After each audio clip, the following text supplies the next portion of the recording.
Hi everybody, Kelly Ryan here. For those of you who don't know me, I am a registered holistic nutritionist, and I basically try to help people work on their nutrition and their lifestyle habits to help their health as best as possible, especially if they have aging related illnesses such as diabetes, cardiovascular disease, or if they just want to try to avoid such illnesses as best as possible. Obviously, there's no guarantee ever, but your best chance is to try and take care of yourself. What I wanted to talk to you about today was I had someone ask me if I subscribe to the calorie in versus calorie out mentality or not. And my answer is no, I don't. I don't believe that a calorie in equals a calorie out because a lot of foods are created differently. And one big thing too is it's always better to eat natural, live, real foods because the reality is your body knows how to process them. Processed foods have only been on the market for a very short period of time in the lifespan of human beings. And so, from an evolutionary standpoint, we haven't had the opportunity to get used to them, basically. So there's all these new foods on the market, and our bodies are kind of like, whoa, wait, what is this? What are you feeding me? Why aren't you feeding me real foods?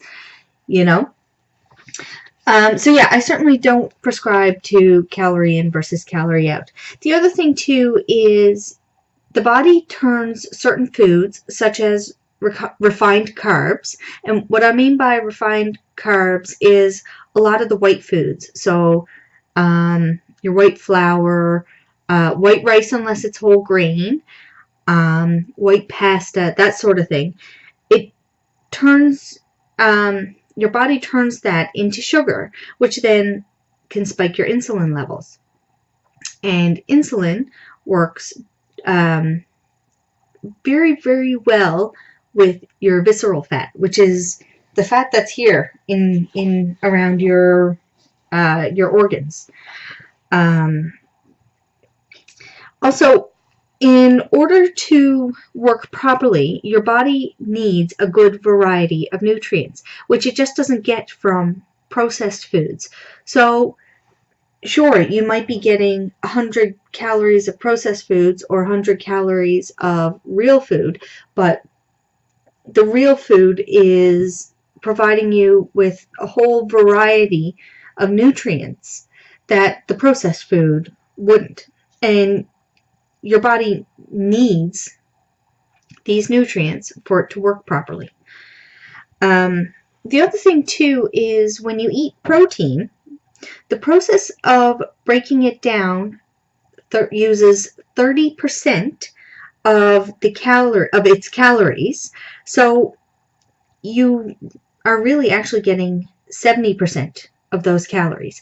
And the protein doesn't need to be meat protein. It can be a vegetable protein.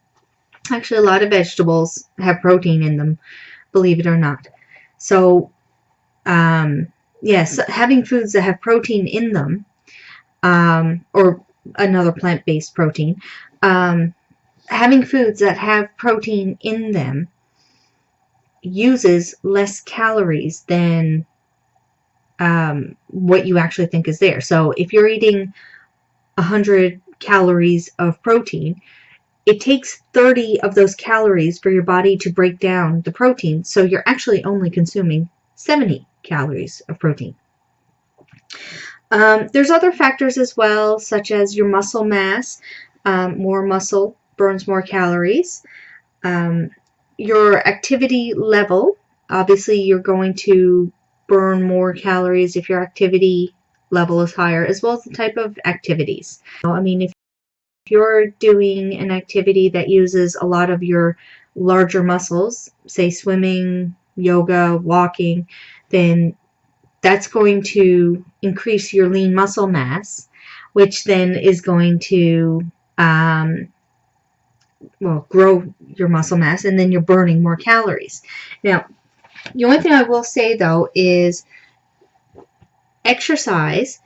Exercise is really, really good for you, but it's not necessarily a weight loss strategy from the standpoint that you're going to burn enough calories to outwork a bad diet. Okay, you cannot outrun a bad diet, and that's the truth. Okay, so it's kind of the 80-20 rule. 80% is diet, 20% is activity. Now, having said that, activity is so fantastic for you in so many other respects. It's going to strengthen your heart. It's going to get oxygen and blood moving throughout your brain and your whole body. It helps get rid of toxins. So activity is fantastic. Everybody should do activity, but you are not going to outrun a bad diet. And the thing is if what you're trying to do is weight loss, it's very, very important you fix your diet first. Okay? That's very important. The other thing too is with a lot of health issues, sometimes, or actually a lot of times, it's more important about what you don't eat than what you do eat. Believe it or not. I mean, it's more important for you to cut out sugar and processed foods than to make sure that you have the exact right amount of every single nutrient. Okay? Because the thing is you want to get rid of the foods that are harming you, and everything else will then come. Okay? So when it comes to your diet and health issues, it is actually more important to cut out the foods that are harming you. And like I said, those are sugars, bad fats, processed foods. You know, make sure you're eating natural foods, healthy fats, nutrient-dense foods. And that's a good start on your road to living a healthier life. Anyways, that's it for me for today. I hope everybody stays healthy. And if you would like to join my newsletter, I would love it if you'd fill out the form below. And you will get notifications of anything that I've got going on, or anytime I upload a new video log such as this. And I do promise I don't send out a whole lot of... I usually stick to a weekly newsletter unless there's something really cool going on. Anyways, have a good day, and we will talk to you soon. Stay healthy.